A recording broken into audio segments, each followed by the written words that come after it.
the need for Scotland to be independent has never been greater or more urgent.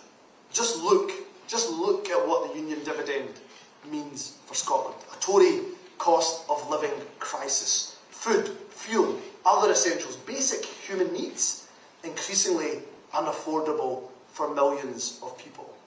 In energy-rich Scotland, we have people sat shivering in their homes, unable to cook warm meals or even to put on the lights. Businesses, voluntary organisations having to close their doors because of rocketing energy prices, all on what Westminster's watch. Because while Scotland generates the energy, unfortunately, Westminster retains the power. In a country with amazing and diverse agricultural and food sectors, people are still going hungry. Our food banks, our pantries, struggling to meet demands. Yesterday, I visited Mayfield and East House Development Trust in Midlothian, and there they told me somebody came to the community cafe not able to pay for soup. Not able to pay for soup.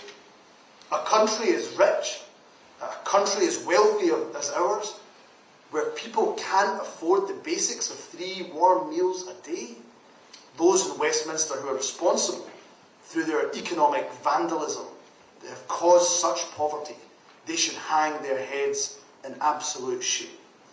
And that's why, if I am the next leader of the SNP and Scotland's next First Minister, I will do everything in my power to deliver independence and deliver it urgently.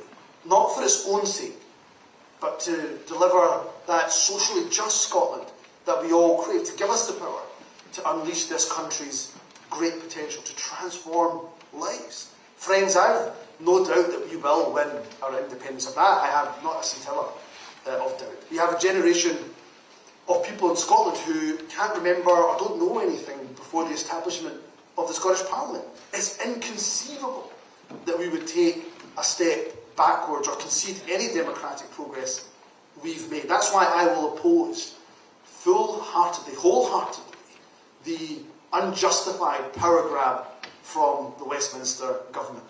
Now, even if it was an issue that I fundamentally disagreed with, I would be the first one there to defend our Parliament from a Westminster veto over our democratic institutions.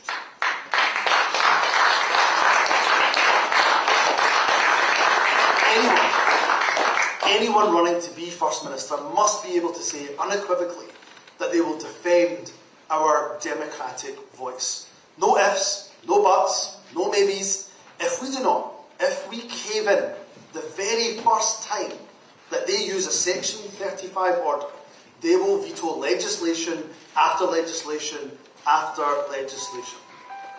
So for me, the only direction we can go is forward. The question is, of course, how quickly can we deliver independence? Friends, unfortunately, and you know this only too well, that we are not living in a voluntary union of equals. That we are denied the expression of our democratic voice by a Westminster government who we know fear the very verdict of the Scottish people.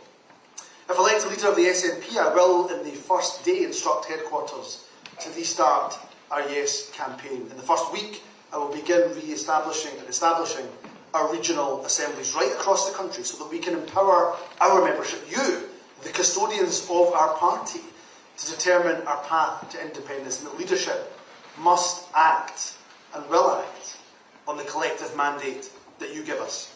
However, be in no doubt whatsoever, whatever that route is that we collectively agree on, every single election, including the next general election, every single election we fight must be fought on the issue of independence.